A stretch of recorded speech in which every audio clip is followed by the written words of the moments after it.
All right, Brogan, the time has come. About time. It's time for us to revolutionize the Game of the Year format. Okay, yeah. You know what? You and I both agree rankings are kind of not the way to be. It's not one with the universe. hmm It implies subjection and favoritism.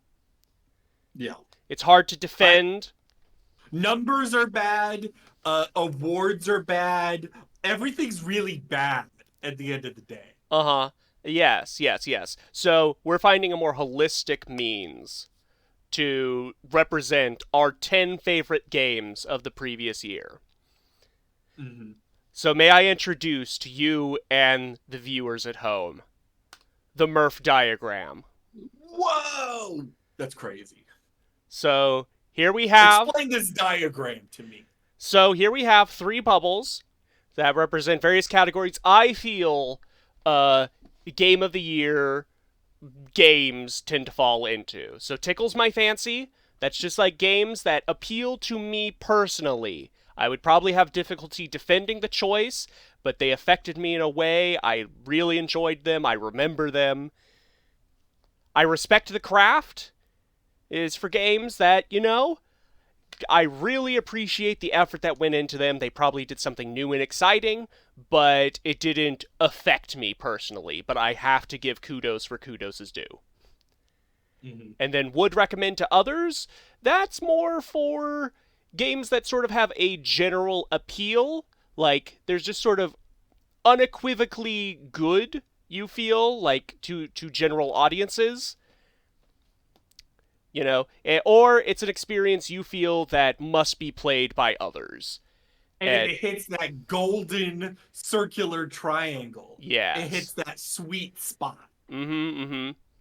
So obviously there's the overlaps and such, but hmm we have each picked out 10 games. I did what I always do, which is 10 games I played in this year, not necessarily games released in this year, though they're for the year than on my previous list. I tried to stick to 2023, and I think there's only one slight exception, kind of, maybe, Mm-hmm. roughly. This was a hard year for me to put a list together, really hard, because I not only was it a lot of good AAA games were released, but also I played a lot of different games from years past that all had different experiences for me. hmm And just sort of having to weigh those about like this really emotionally affected me, but I really hated the gameplay of it is what led to the creation of the Murph diagram. It's impressive. I like the diagram a lot, and this was a good year for games. I think just in general period, I've gotten some of my most gaming in a long time. So let's kick the ball off the bat, as they say. Uh, I'm going to start. These aren't ranked. These are just in the orders we want to talk about them.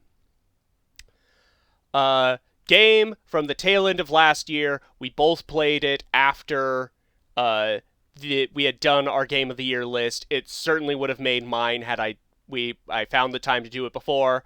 Uh, God of War Ragnarok with Okay. the Valhalla DLC.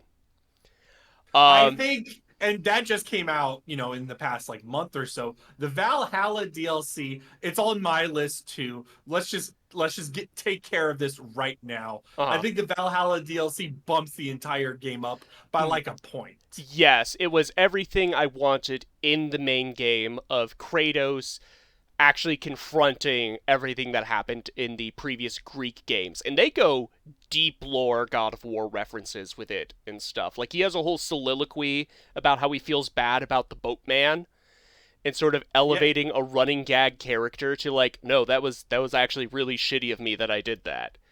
and it And wasn't blatant fan service either. There were some the deep cuts were super fun. Like I enjoyed the different locations and the side arenas for the Greek area. Like it mhm. has the Aegean ship and it has the Hercules arena. That shit's really fun. Yeah.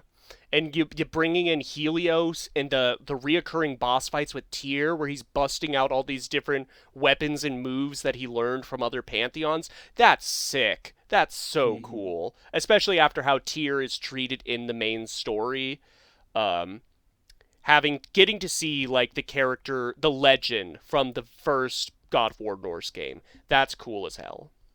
I think the big thing with the Valhalla DLC is it sort of is like a little bit of a contrast or just a reminder of the thing. Like, because if you play the typical story, you could sort of fall into the traps of like, is the gameplay good? Is the combat good? Is this good? Is that good? With the Valhalla DLC, it's much more streamlined into like mostly combat. Hmm. So the story elements pop when they do show up, and in a nice sort of companion to the base game, it reminds you that yes, the actual game itself is great. Yes, it was going back and playing that Valhalla DLC, which made me actually bump Lies of P off my top 10 list. There you go. Because like, no, this is better Souls-like combat by far. Um, Yeah. so quite easily, this is slotting dead in the center. Uh, it tickles my Okay. fancy. I respect the work that went into it, the writing, the cinematography, the presentation of everything, how they're still doing that one-shot gimmick, and I would easily recommend it to anyone with a passing interest in games. Mm-hmm. Well, what's next? What's next? Let's reach into the indie pile, and I'm going to pull out Jellycar Worlds. Okay. Uh, I'm gonna say right off the bat, Tears of the Kingdom and Mario Wonder are not on my list.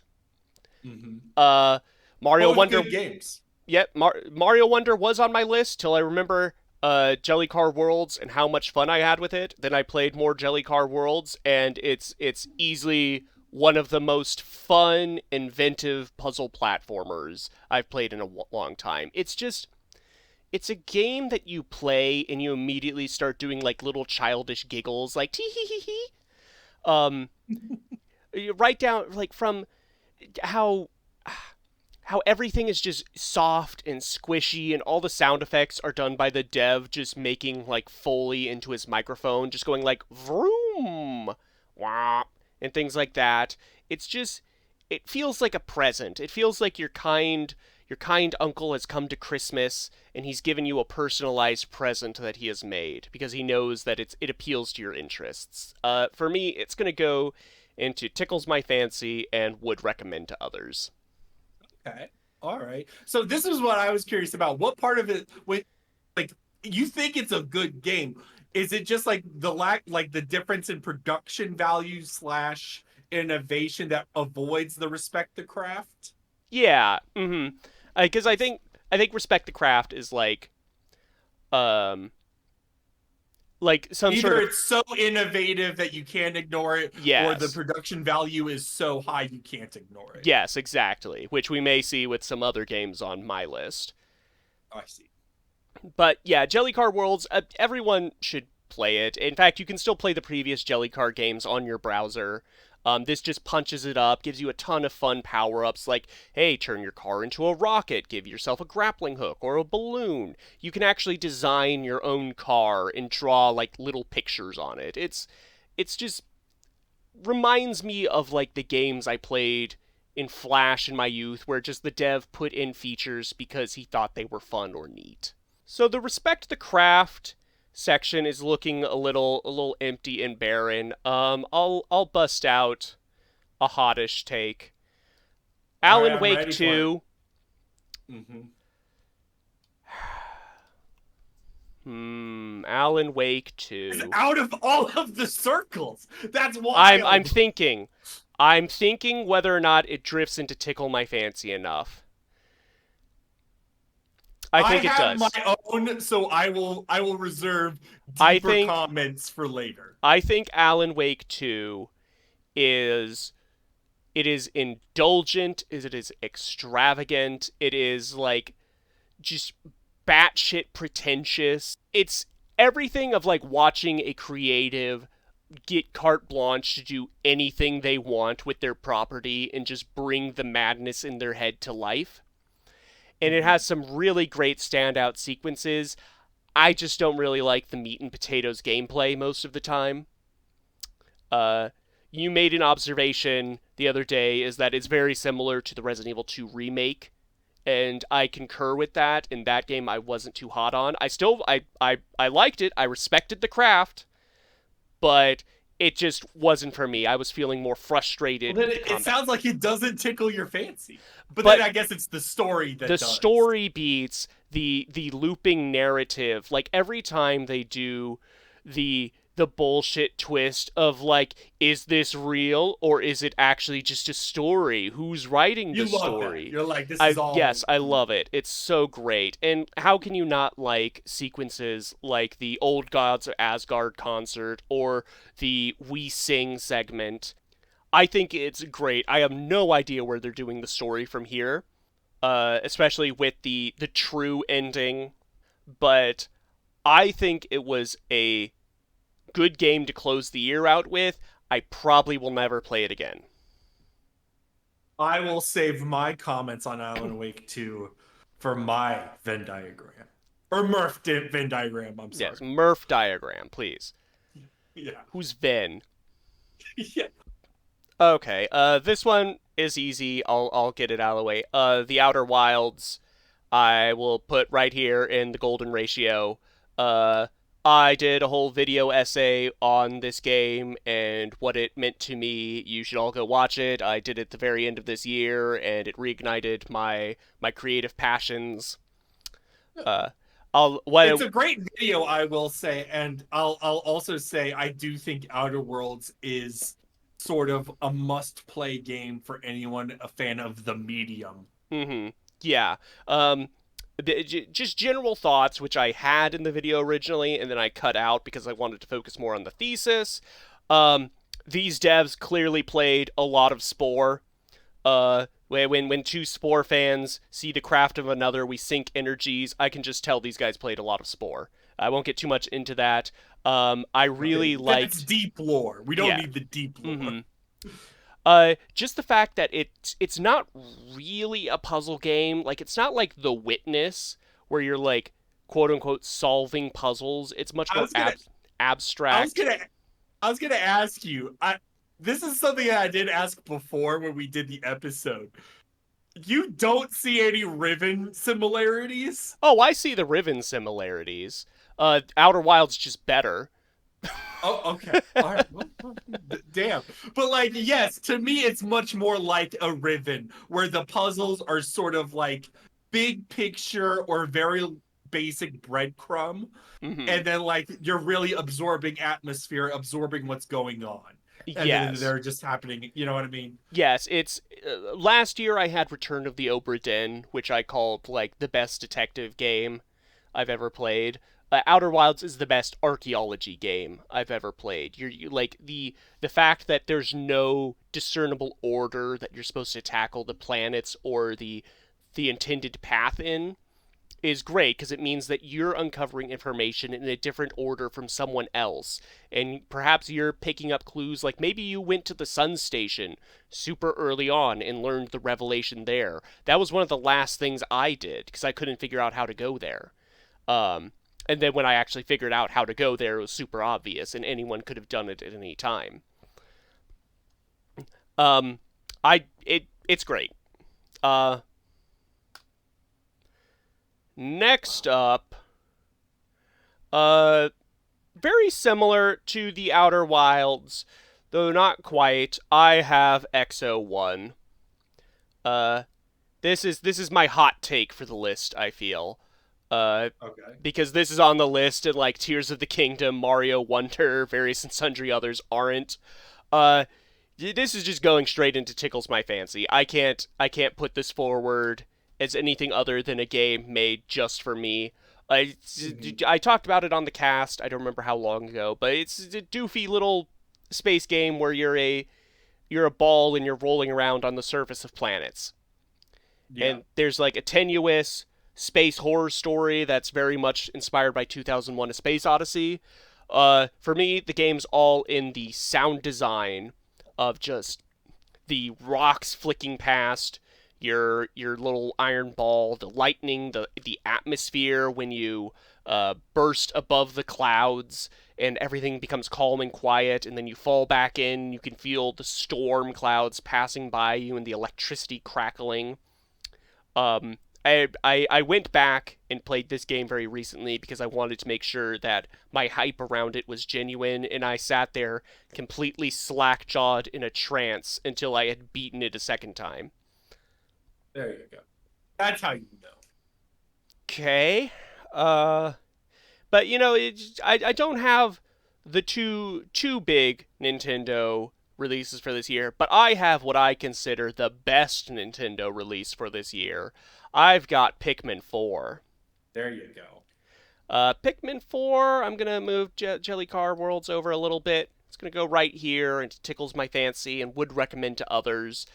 Um, I've had a hard time deciding my feelings on Pikmin 4 because it's one of those like culmination games like Elden Ring or Arkham Knight where it's everything you wanted in the sequel. Like if you had gone back to me 10 years ago and said, "Hey Murph, what do you want in a sequel to Pikmin 2?" I would This probably just gives you everything. everything, but I can't feel myself. My gut is saying it's not the best Pikmin game. It just is the most Pikmin game. Yeah, I mean that's the Arkham Knight comparison is very apt because it feels like when they started making the areas bigger and they started including more and more, the focus became less on the specific moment to moment design and Mm-hmm. play. And Pikmin 1 and 2 are much smaller games, and because of that they were able to focus in different ways. And Pikmin 2 is still technically a much bigger expansion game in contrast to 1, but even then there's moment to moment stuff that you can really appreciate. But it feels like I haven't played Pikmin 4 yet. I will this year probably, but it feels like Pikmin 4 is sort of the expansion of everything 2 wanted. Yes, and even then it still has like the Dandori challenges, which are very evocative of Pikmin 3's like much more time focused, like you got to do everything in the right order with perfect timing, and it scratches that perfectionist itch. It's got a secret Olimar mode where it's evocative of Pikmin 1 where you have a timer. It's not as difficult as Pikmin 1, but it still has that there for fans of Pikmin 1. And it's just like I said, it's the most Pikmin game. And Ochi is adorable, and I want a little desk stress toy of him. Uh Titanfall 2 is the best first person shooter campaign ever released. Okay. It's just going to go right here in the golden ratio. It's Uh good. I recommend it. I love me Half-Life 2, but I get it. I can't. I I'm never gonna forget this game. I've played it multiple times. I'm never gonna forget the level effect and cause. Um, it's great. I don't know what else to say about it other than it's the best first person shooter campaign I've ever played. Yeah, it's good. Thumbs up. Not Nintendo, but Nintendo adjacent. I have Pokemon Infinite Fusions. Oof. Go ahead. You know, I'm I held out pretty long on becoming a sad old Pokemon fan. Where it's just like, oh, I don't know, the new gens just aren't doing it for me. They don't really look like Pokemon. I don't remember why I got into this franchise to begin with.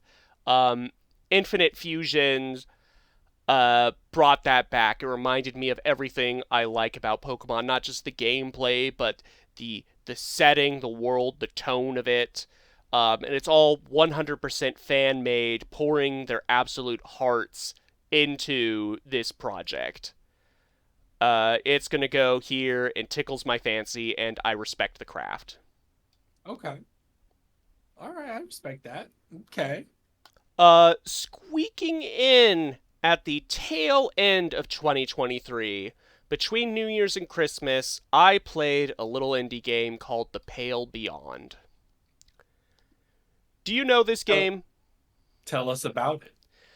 This is a sort of resource management visual novel. It's a choices matter type game, Okay. where you are a captain on a doomed expedition to find the South Pole and a ship that went missing there several years ago. And very quickly into your expedition, your ship gets caught in the ice, and you got to move the crew out onto the ice and make your way on foot. And you have to manage food supplies, fuel supplies to heat the portable furnace you have. You have to manage the loyalties of your crew so that they don't turn against you.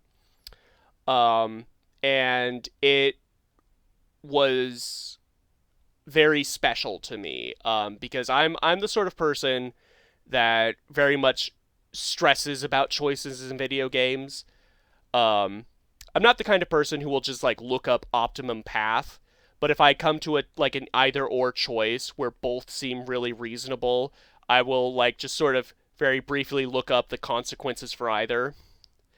Uh, No, you can't do that. You have to go blind and and pretend you are the person in the and role. so, um, Pale Beyond.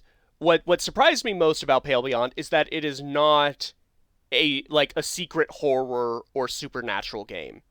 I was expecting Mhm. there was going to be some Antarctic beast or ghosts chasing you, adding extra tension. It is strictly just about surviving in this harsh environment. And then at the very, very end, there's a sort of supernatural reveal, but it's very meta and commentates on how I had been playing it, with sort of reloading saves to pick more optimum paths. Oh, Um, it's aware of your rigging of the game. yes. And it's not quite like Undertale like that. In fact, I'm probably already speaking too much about this twist reveal, but it's because of that reveal that it is on my list. And also, I just really grew endeared to the characters of the crew. And in fact, the one playthrough I did where I made it all the way to the end was like the golden playthrough where I had everyone loyal, everyone was alive, and we all made it out okay.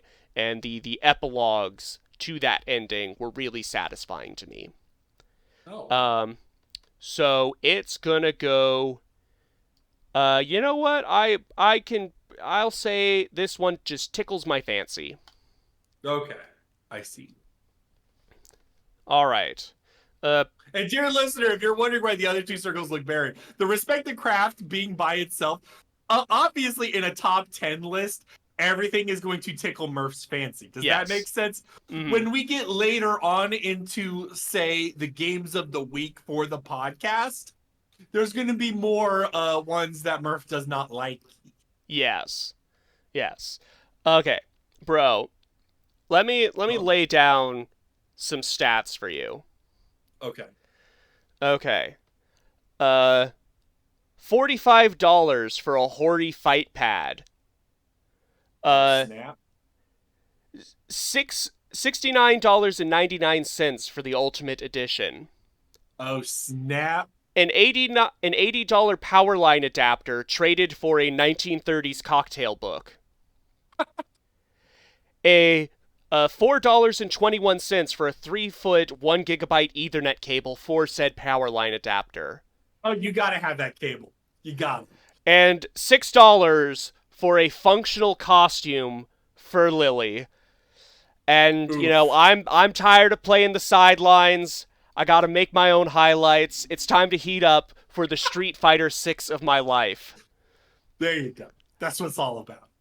Uh I did not expect Street Fighter 6 to be my quote unquote game of the year, but looking at how much time I have put into it and how much I have become a fan of Street Fighter through it, it's hard to contest that.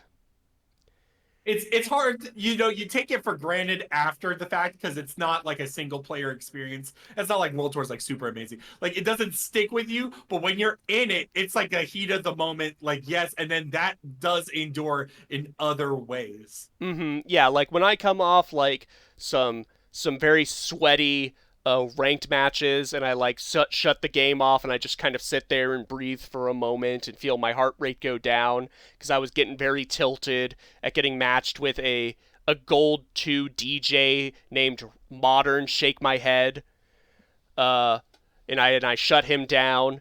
Uh, yeah, this in terms of like emotional resonance, fun, connection with like new communities, this is very much my game of the year. And I never would have called it because I'm just a guy that plays fighting games casually. I play fighting games because I like fighting game characters and fighting game worlds, but I don't consider myself like any any merit at them. And because Street Fighter 6 presented itself as so accessible, and it's like, hey, even if you don't like playing ranked or casual matches, you still got this cool, very long world tour mode, and we still got these great visual aspects. And the soundtrack, like I know you're not too hot on the soundtrack, but I really like the soundtrack, the character select music, the intro walks and such. And so for those reasons, I am putting Street Fighter 6 in the golden ratio, but it There you is go. more of would recommend to others and tickle my fancy. There we go. I think it's amazing that like I'll talk about it when I get to six, but I think the biggest thing is drawing new people in and making people care about a genre Mhm. because fighting games are a barrier. You know what I mean? It's like MOBAs where it's like if you're Yeah. not into the genre, it seems sort of elitist or there's a barrier that feels hard to get through. But this is about breaking down barriers. Modern controls alone do a lot, but also the game's style is so inviting and oh no, it's a great Yeah. game. And a great training mode too. Just the great labbing tools, like that's what really helped me understand like piecing together combos and such. Um, if I if I respect the craft aspect of Street Fighter 6, it's mostly for those tools they give that made it so accessible to me to begin with. So that's That my is a that's a pretty sick list, Murph. like I said, I could easily like add in 10 more games, but I'm not. I did a Twitter thread of other indie games I played this year that didn't quite make the list. Go check that out. But I feel mightily satisfied with this list. Beautiful. Now, is it time to move on? Have you prepared your thoughts? Have you girded your loins? Yes, the unfortunate thing is my Uber's here and I'm eating at the same time. But we can rock it. I'm a multitasker, Okay. Okay, A renaissance man, if you will. for each opinion you may take one bite. Okay. All right. It kind of sounded like you took a bite there without giving an opinion. No, no, no, no, no.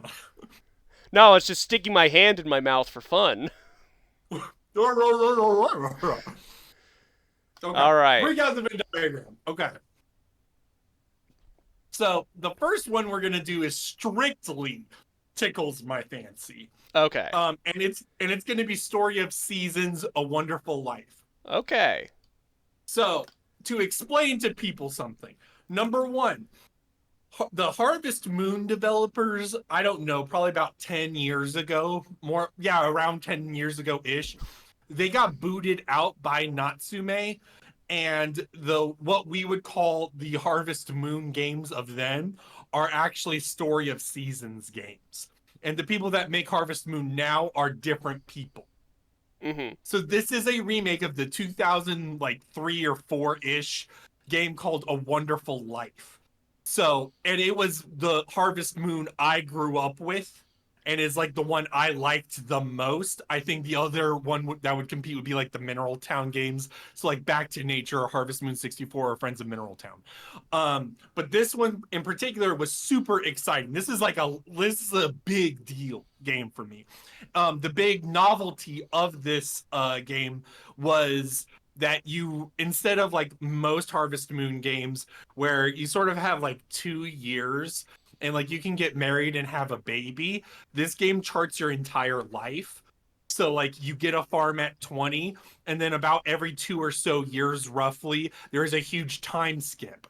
Ooh. So you'll get married in your first year, you'll have a kid, and then that kid will turn into a teenager, and then he'll turn into an adult, and you become an old man, and you die at the end of the game. And I think that the village was super fun and the systems were super fun. Going back to the original, it was a little rough at points, but I will say this remake does a lot. I think this is a great streamlined experience. If you want what a Harvest Moon should look and feel like, this would be one of the best ones for production value and just art direction in general. The big thing that I hold back on is in a post Stardew Valley world, I feel like the ultimate farm game to recommend to anyone is Stardew Valley. Yeah. But that being said, if you're like past that, if you've evolved beyond that, and you're like, I need more farming, this is a game for your fancy, and this was for my fancy. Okay. That's all respectable. Yeah. And now we're gonna go also for another. We're gonna go for a would recommend tickles my fancy Okay. for Gravity Circuit. Okay. I've seen you in Pavlos talk about this in the wings. Yep. This is a Mega Man-esque type indie game. I've actually made a video on it on this channel that you could check out. It's only like a 5-minute video. Um, it has like the 8-bit color sensibilities of a like an NES-ish game. But the interesting thing about it to me that really called to me was it sort of took a lot of inspiration from Mega Man Zero and Mega Man X in terms of movement options and combat options. You don't have a gun in this game. You have your fists. Oh. So So so it Mega Man is throws much more. hands.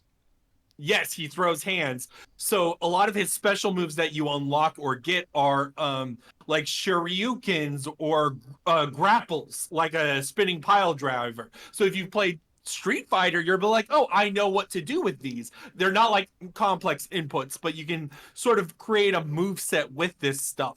And that's all super, super awesome. And then, like, it has the grappling rod from Mega Man Zero that has really interesting platforming capabilities as well. So this game was just super fun. The bosses were great, and the ending has a nice little twist that adds like a nice complexity to it. I just liked the game a lot, and I would recommend anyone who likes combat platformers. Okay. Right on, right on. I'm just now realizing spinning pile driver, that's what SPD stands for, doesn't it? Yes. I Yeah, yeah, see. yeah, yeah, yeah. See, I'm learning new things. I just apply my Street Fighter knowledge in casual conversation like that. There you go. There you go. Do you know what a DP stands for? Dragon Punch. Yeah, you got it. I'm proud of you. You're a Street Fighter master now, Murph. No, You it's got it. in my brain for that brief second there. I was like Dragon Fist with a PH. Yes, that too. That counts too. Let's go for a tickles my fancy and respect the craft in System Shock remake. Okay. So I have been playing this game more since I have my laptop now, and I love it. It's a great game. And I also checked out a little bit more of the original version, which is pretty archaic. This game sort of definitely streamlines and updates things to nice sensibilities, but maintains the complex level design, the complex gameplay, and the immersive elements that really make the game itself special. In that, this game is super fucking amazing, and it just reminds me a bajillion times why I like this more than like a BioShock. I said Mhm. back in like the Half-Life 2 episode that I prefer PC shooter games to console shooter games. And in this, like the BioShock change was a console departure. And for me, this feels very PC-esque, and I love it. Mhm. So out of like, because I didn't have any remakes on my list, but this was a big year for remakes. Like we had the Metroid Prime remaster, we had Resident Evil Mhm. 4, we had Dead Space. What do you feel the System Shock remake like punches up from its original game that those didn't? Okay, so I would say the first big instinctual answer is time gap. I mean, the Mm. ones you named, I'm gonna be real. Metroid Prime, Resident Evil 4, Dead Space. You can I go still play those. You could play those and you'd be fine. Like they're Yeah. good. They're great games that if you're complaining about them, I don't mean to be like this. If you're complaining about Metroid Prime, Dead Space, or Resident Evil 4, you're being a little bit of a baby. That's Yeah. my opinion. Yeah, no, that's fair. That's understandable. So like, but like that being said, those remakes are good. I have played all those remakes, and they're all impressive in their own ways. And like, oh my gosh, that's awesome. System Shock as a remake is like, oh my god, this needed to happen. I Mm. completely see it. I completely get it. Thank fucking god this exists. I would have been okay if none of those other remakes existed. Yeah, nope, completely understandable. Yeah. All right, and then the next one, let's go for a I'm debating on where to put some of these. Let's go for a golden one. Okay. Let's put I guess for me it's the white, It's right? the it's the blinding white light of excellence. Okay. Put that in Tears of the Kingdom. We're just gonna go ahead and do that one Okay. now. I think I said this to Brendan once, and I think this encapsulates my feelings on Tears of the Kingdom. Is imagine walking into a room and there's like a little slice of cake, and it is some of the best cake you've ever eaten. It's the most innovative cake you've ever eaten. You're like, oh my god, all cakes should be measured to this. And that was Breath of the Wild. Now imagine a slightly worse cake, but now the entire room is full of the cake. I That's okay. Tears of the Kingdom. Okay. Okay. I Does this make sense to you? sure I track that metaphor, that analogy, that simile. Yeah, yeah, yeah. It is a game. When I beat Breath of the Wild, like in prep for Tears of the Kingdom's release, the thing I was like, I want more of this. I want more variety in enemies. I want more of this. I want more of that. In terms of that, I got it. I got so much quantity. And then they added things that I didn't know I wanted. I Mhm. love the Ultra Hand system and the glue system and the sort of crafting. It is so cool, like building the vehicles, solving solutions. All of that is great. It's the little moment to moment stuff that feels less memorable. So like the Mhm. shrines are a huge not downgrade, but it's like you didn't jazz it up. Like the shrines are in service to the Ultra Hand instead of in service to like a larger thing that feels great. The story really good, but it's not as cohesive. They didn't learn lessons from Breath of the Wild. They just added more story. Yeah. The dungeons as dungeons are really good, and the town stuff is really good. I could go on for 40 minutes. I think all I'm gonna say is I think Tears of the if you liked Breath of the Wild, Tears of the Kingdom is a must-play game, and I think Tears of the Kingdom will influence games going forward. And Mhm. I try to think about that when I choose a game of the year, and it's not game of the year, but it was pretty fucking close. Yeah. Um, so in that, I think that's a big deal. Mhm. Um, all right, so we're gonna go for a I respect the craft and okay, all right, I've got one. I've got one for you. This is gonna spice things up a bit. I'm gonna just preface this with tickles my fancy does not mean I didn't like the game. If this is in my top Oh, 10, I of course I yes. fucking liked the game. Mhm. If it's not in tickles my fancy, that means something else. Put Armored Core in respect the craft and would recommend. Oh, okay.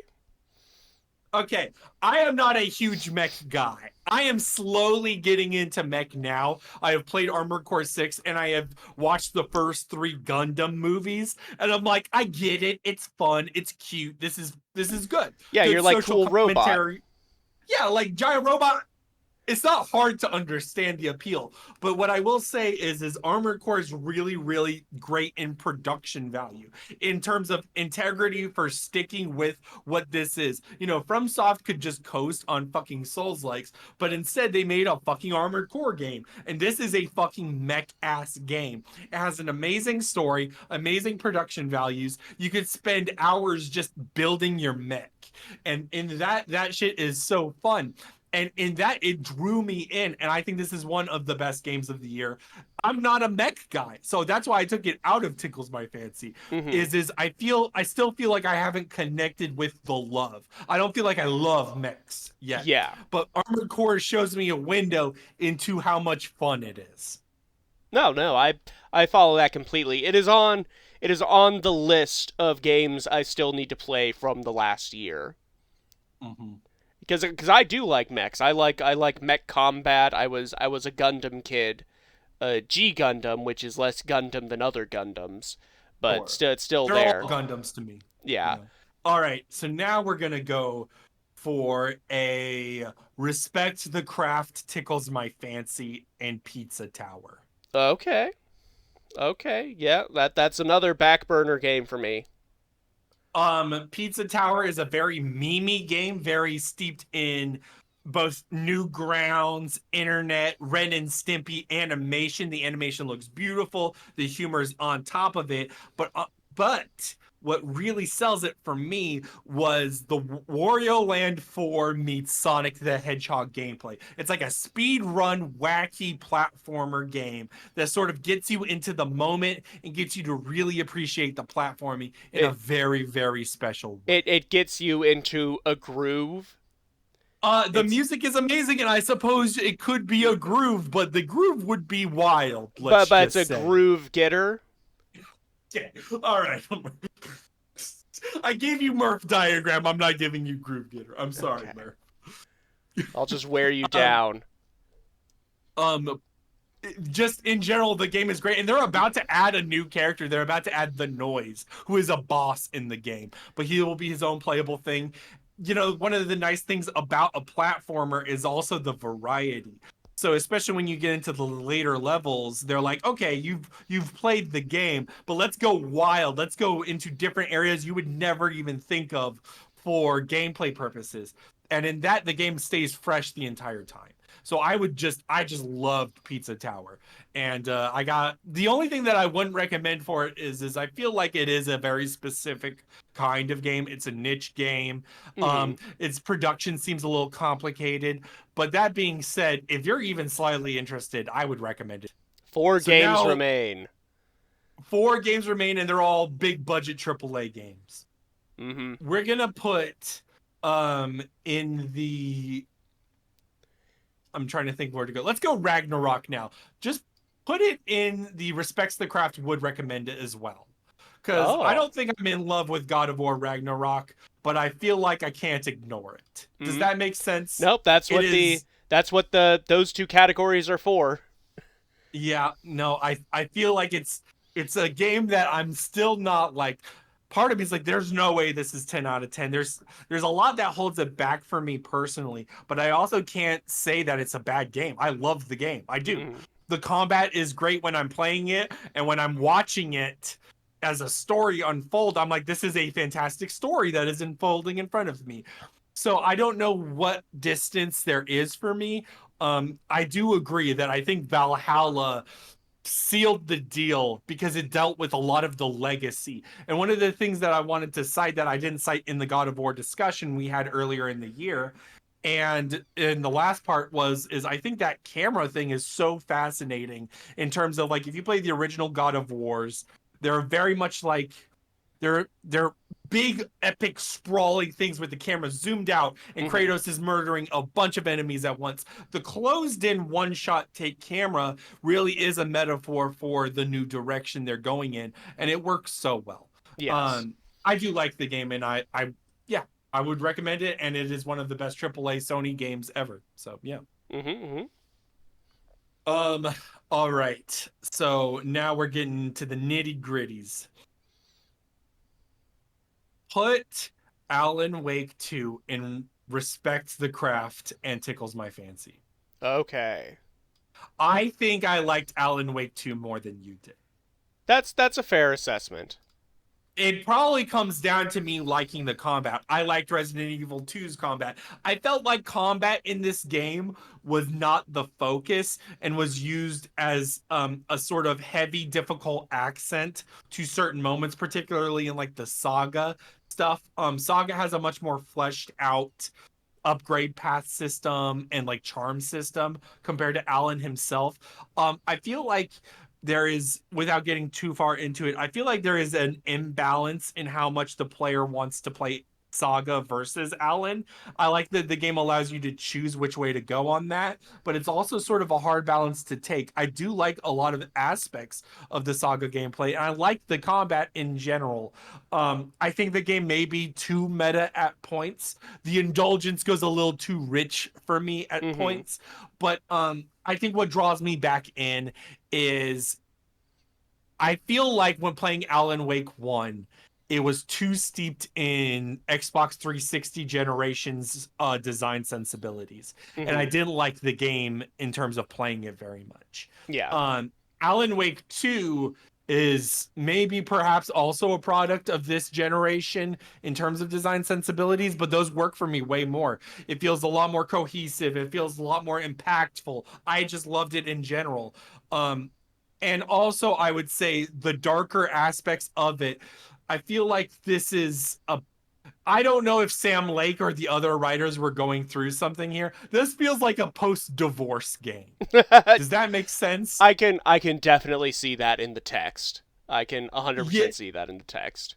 yeah, and even like I guess there was like quote unquote relationship problems in the first Alan Wake, but this game seems to hate itself, and Mm-hmm. Alan Wake sort of hates himself too. And that's really reflected in the story and the gameplay at points. So I think it's special in that way. That's what draws me back in with the meta elements. I'm like, all right, you hooked me back. I love it. Mm-hmm. Yeah. In 10 years, this is going to be a beautiful little artifact that people are going to Mhm. harken back to as like a gem from this time period. And that's why it's like I felt myself compelled to put it on my list. Yeah. All right. So the other two games are all going in the white, the All right. pure white light of the top three. Yes. Um, we're gonna go Baldur's Gate 3. All right. Now, Baldur's Gate 3, I've put hours into it, but putting in, 15 hours in this game doesn't mean a lot, let's just say. So maybe this game peters out, but I think the important things I don't know where to start with this. I think going into it, I was very skeptical in some things because I was like, this looks like just Dungeons and Dragons CRPG territory. Mm-hmm. And like even being told like, oh, the choices and stuff, I'm like, yeah, I've played a CRPG before. Like I know that. I like Yeah. them. So in that I was very skeptical, and especially for people who haven't played Dungeons and Dragons, I'm sure this game would be fucking mind blowing. But like as a tabletop player, I'm like, yeah, it's fine, yeah, sure. But then playing it, I'm like, oh wait, I do like the genre. I forgot that the choices does matter to me. Like I sort of caught myself back into the hype. The hype dragged me back in because this is probably the CRPG with the most production value, Yeah. with the most effort put into it, with the most effort in writing and gameplay, and all of these elements blend together such in an impressive way that it loops back around to no, this is special. It may not be innovative, but the amount of the scale of effort for a CRPG to be this kind of game is staggering. And I can tell you, just like because you like fucking Dragon Age, I'm like, you'd fucking love this game, Murph. It's so it is like on the back burner, but like the back burner that's directly over my shoulder and looking at all my whenever It's I add about to set the house on fire if you yeah, don't take care whenever of I it. put a game into my Steam cart that isn't Baldur's Gate 3, I feel the burner turning up the heat slightly. Yeah. I don't know when I'm going to hop into Baldur's Gate. I feel like I still got some other games I want to get to first. Maybe when it gets a deep cut or it gets like DLC added.